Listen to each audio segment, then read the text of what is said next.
আসসালামু আলাইকুম প্রিয় শিক্ষার্থী বন্ধুরা, আবারও আরেকটি ভিডিও নিয়ে হাজির হলাম। আর সেই ভিডিওর টপিক হচ্ছে টু, প্রিপোজিশন টু। আজকে আমরা ক্লিয়ার হব প্রিপোজিশন টু কোথায়, কিভাবে, কখন ব্যবহার করতে হয়। দেখো, গন্তব্য বোঝাতে প্রিপোজিশন টু ব্যবহার করা হয়, গন্তব্য। তাহলে দেখো, এইখানে আমি একটা উদাহরণ দিয়েছি, আই গো টু স্কুল, আমি স্কুলে যাই। I go to school. কেন টু ব্যবহার করা হয়েছে? আই গো টু স্কুল, আমি গন্তব্য বোঝাতে বলছি স্কুল। তাহলে আমি কোথায় যাই? স্কুলে যাই। এর একটা নির্দিষ্ট সীমা আছে। তাহলে আমরা কোথায় যেয়ে সমাপ্ত হব? স্কুলে যেয়ে। তাহলে স্কুলে যেয়ে যদি আমরা সমাপ্ত না হই, তাহলে ধরো আমি মার্কেটে যাব, আমি মার্কেটে যাই, তাহলে কি হবে? I go to market.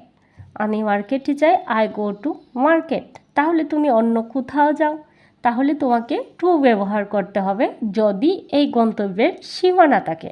কারণ দেখো, আমি যদি কোথাও যাই আর সেই জায়গা পর্যন্ত, তাহলে ধরো আমি ঢাকা যাই, সেই জায়গাতেও তোমাকে টু ব্যবহার করতে হবে, I go to Dhaka, I go to Dhaka. কারণ তুমি ওই জায়গাতে যে সমাপ্ত হচ্ছ, তোমার গন্তব্য কোথায়? ঢাকা, তুমি ঢাকায় গেছো। তাহলে এর নির্দিষ্ট জায়গা কোথায়? স্কুল। তাহলে স্কুলই তার গন্তব্য, স্কুলই তার শেষ। সেজন্য সেই ক্ষেত্রে আমাদেরকে টু ব্যবহার করতে হবে। দেখো আরেকটা উদাহরণ, দেখো আমরা সেই ক্ষেত্রেও টু ব্যবহার করব, উদ্দেশ্য। উদ্দেশ্যর ক্ষেত্রে, কোনো কিছুর ক্ষেত্রে উদ্দেশ্য বোঝায়, তাহলেও আমরা টু ব্যবহার করব। যেমন উদাহরণ দিচ্ছি, I want to learn English. তাহলে আমি চাই টু লার্ন ইংলিশ, ইংরেজি শিখতে।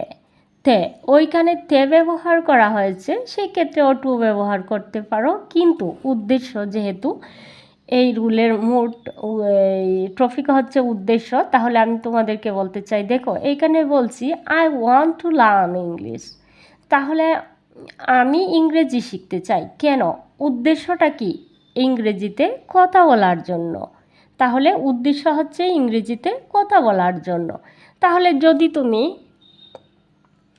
আবার আরেকটি ক্ষেত্রে আমরা টু ব্যবহার করব, যেমন ধরো প্রতি, প্রতি, তার প্রতি, তোমার প্রতি, আমার প্রতি। সেই ক্ষেত্রে আমরা কি ব্যবহার করব? টু ব্যবহার করব। রেসপেক্ট টু মাই মাদার, আমার মায়ের প্রতি সম্মান দেখাও, সম্মান দেখাও। টু মাই মাদার, মায়ের প্রতি, আমার মায়ের প্রতি। তাহলে সেই ক্ষেত্রে যখনই আমরা টু পাবো, প্রতি পাবো, সেই ক্ষেত্রে আমাদেরকে টু মাস্ট ব্যবহার করতে হবে।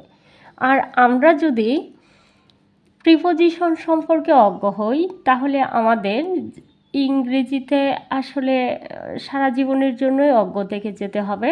আর প্রিপোজিশন ছাড়া কেউ কখনো ইংরেজিতে সম্পূর্ণ হতে পারবে না। দেখো বরাবর আমরা যখন কারো উদ্দেশ্যে, কারো বরাবর কিছু করব, তখন কিন্তু আমরা টু ব্যবহার করব। লিখব, বলবো, কারো কিছু প্রেরণ করব কারো বরাবর, তখন সময় আমাদেরকে কিন্তু টু ব্যবহার করতে হয়। যেমন ধরো আমরা কোথাও কোনো চিঠি পাঠাচ্ছি, তখন আমাদেরকে কি করতে হয়? এটা প্রেরণ করছি কারো বরাবর, সেজন্য আমাদেরকে কি করতে হবে? টু ব্যবহার করতে হবে। তাহলে এইখানে বরাবর দেওয়ার উদ্দেশ্য, দেখো write an application to the principal. তাহলে তুমি কার বরাবর অ্যাপ্লিকেশনটা করছো? প্রিন্সিপালের। সেজন্য তোমাকে এই ক্ষেত্রে কি করতে হবে? টু ব্যবহার করতে হবে। আরেকটি ক্ষেত্রে টু ব্যবহার করতে হবে, দেখো আজকের যে টপিকগুলো আমি অনেক বাছাই করে, টুর অনেক ব্যবহার আছে, সবচেয়ে মোস্ট ইম্পর্টেন্ট ব্যবহারগুলো তোমাদের জন্য তুলে ধরেছি। অনুযায়ী, অনুযায়ী, যদি অনুযায়ী কথাটা পাই আমরা, তাহলে সেই ক্ষেত্রে আমরা কি ব্যবহার করব? টু ব্যবহার করব। I am here to your word. I am here, আমি এখানে এসেছি, টু ইয়োর ওয়ার্ড, আপনার কথা অনুযায়ী, আপনার কথা অনুযায়ী। তাহলে আমি এই কাজটি করেছি আপনার কথা অনুযায়ী। তাহলে সেই ক্ষেত্রে আমাদের কি ব্যবহার করতে হবে? টু ব্যবহার করতে হবে। দেখো, পর্যন্ত, যদি কোনো বাংলা সেন্টেন্সে বাক্যতে আমরা পর্যন্ত পাই, তখন সময় আমরা আমাদেরকে অবশ্যই টু ব্যবহার করতে হবে। যেমন keep trying to the success. আচ্ছা, আমি ওইখানে একটু keep trying to the success, যতক্ষণ পর্যন্ত সফলতা না আসবে ততক্ষণ পর্যন্ত চেষ্টা, কিপ ট্রাইং, চেষ্টা চালিয়ে যাও, টু দ্য সাকসেস, সফলতা পর্যন্ত, যতক্ষণ পর্যন্ত সফলতা না আসবে ততক্ষণ পর্যন্ত এই টু দ্বারা বোঝানো হয়েছে কি, ততক্ষণ পর্যন্ত তোমাকে চেষ্টা চালিয়ে যেতে হবে। দেখো 8 নম্বরে আমরা পর্যন্ত যখনই পাবো তখন কি করব? টু ব্যবহার করব। 8 নম্বরে তে অর্থ প্রকাশ করতে, তে এটা সবচাইতে মোস্ট ইম্পর্ট্যান্ট। যেমন আমি করতে চাই, আমি খেতে চাই, আমি বলতে চাই, আমি পড়তে চাই, আমি ঘুমাতে চাই, প্রতিটা ক্ষেত্রেই আমাদেরকে টুর ব্যবহার করতে হবে। যখনই আমাদের তে আসবে তখনই আমাদেরকে টুর ব্যবহারটা করতে হবে। আর যখনই আমরা পর্যন্ত পাবো টুর ব্যবহার করব, যখনই আমরা বরাবর পাবো টুর ব্যবহার করব। টুর ব্যবহারের কোনো বিকল্প নাই, সেই ক্ষেত্রে আমাদেরকে অবশ্যই টু ব্যবহার করতে হবে। তাহলে he wants to learn English, সে কী চায়? ইংরেজি শিখতে চায়।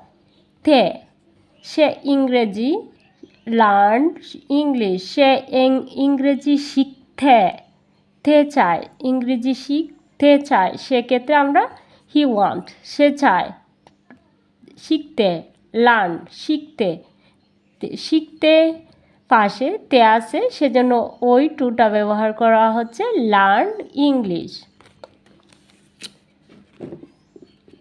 I need to sleep, I need, আমি ঘুমাতে চাই, আই নিড, আমার ঘুমানোর প্রয়োজন, আমি ঘুমাতে চাই, I need, I need to slip.